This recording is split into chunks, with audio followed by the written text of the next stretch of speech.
anak Pak Jokowi maju kali ini di kandangnya Banteng. Gentar nggak nih PDI Perjuangan? Gentar. Ngadapin bapaknya aja nggak gentar kok ngadapin anaknya gentar. Kan lagi-lagi nih tapi rasa saya pilpres. skor tadi dengar penjelasannya Uki itu kan ada proses begini begono. Kalau orang Medan bilang macam betul. Ya kan?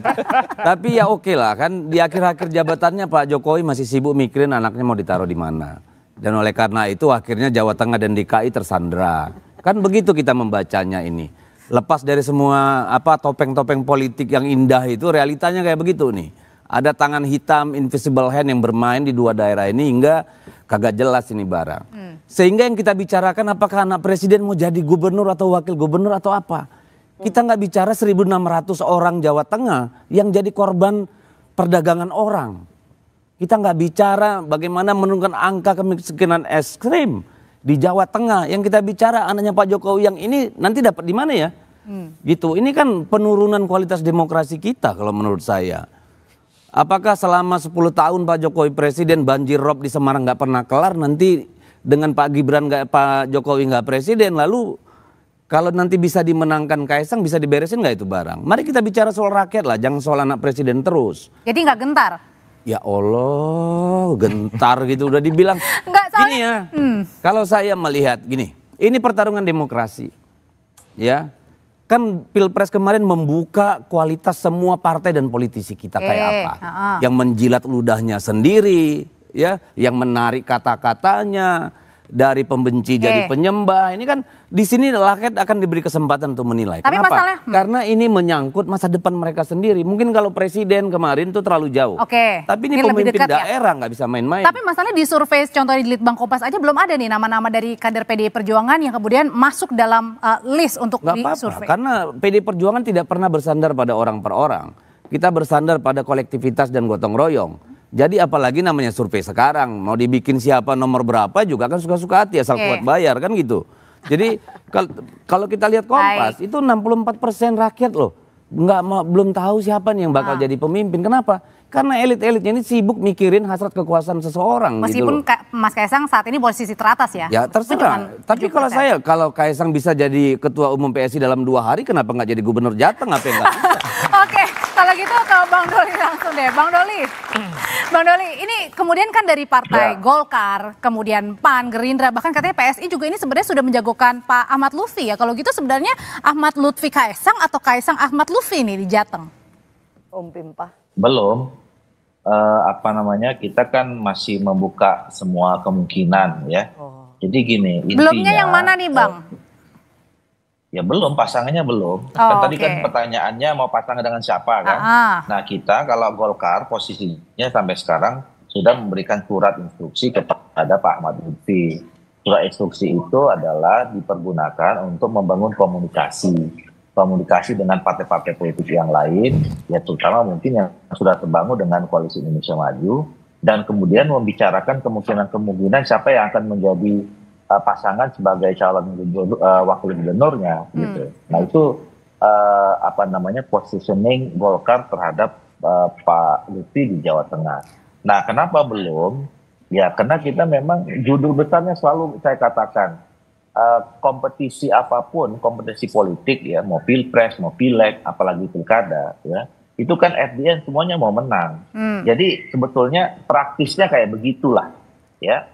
Kita pada akhirnya ketika kita sudah mengeksersis masing-masing partai ya, tentu kan dimulai dengan kajian yang normatif. Bukannya salah satunya syarat untuk menang adalah juga memajukan putra dari Pak Jokowi? Ya nanti kita uji dan selalu kan kalau kita tadi saya terusin ya bahwa ketika kita ingin mencalonkan seseorang ya, kalau di pilkada ini kan memang lebih kuat ketokohannya ya, walaupun kita tidak bisa menafikan misalnya variabel kekuatan mesin partai dan segala macam konsolidasi dengan partai politik yang lain gitu. Nah ketokohan ini muncul kan ketika memang kita bisa melihat apakah orang yang kita dorong ini punya kebermanfaatan buat kemajuan, buat sesuatu yang baru. Jadi meragukan Mas Kaisang, Bang Doli? Atau jangan-jangan Partai Gerindra dan Golkar ini? Atau jangan-jangan Partai Golkar dan Gerindra udah mulai berani nih untuk kemudian bermain sendiri nih? Belum selesai. Jadi maksudnya itu dulu. Nah baru kemudian orang-orang ini kan kita uji apakah mereka punya akseptabilitas, punya popularitas, kemudian popularitas dulu ya, baru akseptabilitas dan kemudian elektabilitas. Dan itu kan diuji dari survei. Ujungnya apa? Ya, kita semua mendorong tokoh-tokoh kita ini supaya menang di dalam kontestasi pilkada. Nah, ini yang sampai sekarang kita belum putuskan, dan memang waktunya kan masih cukup, masih ada 30-an lagi, masih banyak dinamika yang mungkin terjadi gitu. Nah, ini yang situasinya seperti itu.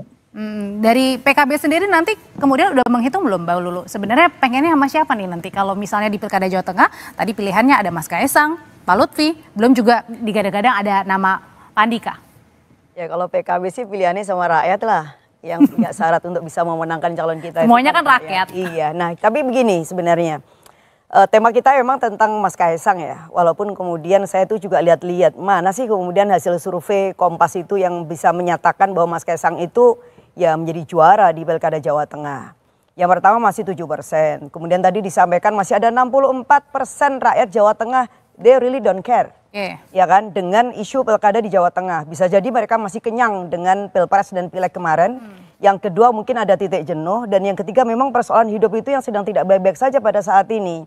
Saya justru melihat ada survei yang lain yang mengatakan, masih dengan Kompas sebenarnya, bahwa menurut rakyat Jawa Tengah isu tentang kesejahteraan petani, isu tentang kemiskinan, dan isu-isu yang lain itu ternyata yang jauh lebih penting bagi mereka karena itulah yang dihadapi mereka. Belum lagi ancaman soal PHK. Jangan lupa bahwa ada industri tekstil yang sangat besar di Jawa Tengah dan itu mulai gulung tikar. Nah, itu yang sebenarnya membuat kenapa kemudian rakyat Jawa Tengah tidak terlalu peduli ya dengan isu tentang siapa, sehingga kenapa kemudian ya Mas Kaesang masih 7%.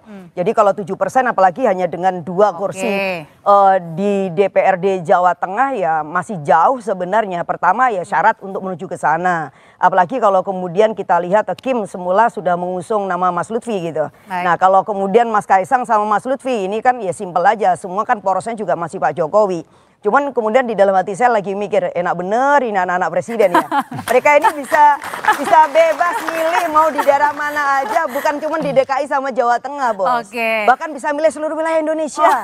Sementara ada calon lain yang udah bener-bener menyiapkan diri running untuk menjadi kontestan, itu kemudian terhambat sedemikian rupa. Karena apa? Karena ada sedang kerja-kerja kekuasaan untuk memberi ruang. Mas Kaesang mau pilih yang mana dulu? Gitu. Kalau gitu pertanyaan selanjutnya, apakah dengan kehadiran dari Pak Jokowi ke Jawa Tengah ini beberapa hari setelah PDI Perjuangan nampaknya akan mengusung nama Andika Perkasa maju di Pilgub Jawa Tengah, jangan-jangan sudah pasang badan juga nih untuk memenangkan bursa Pilkada Jawa Tengah, memasukkan nama Kaesang Pangarep di Pilkada Jawa Tengah.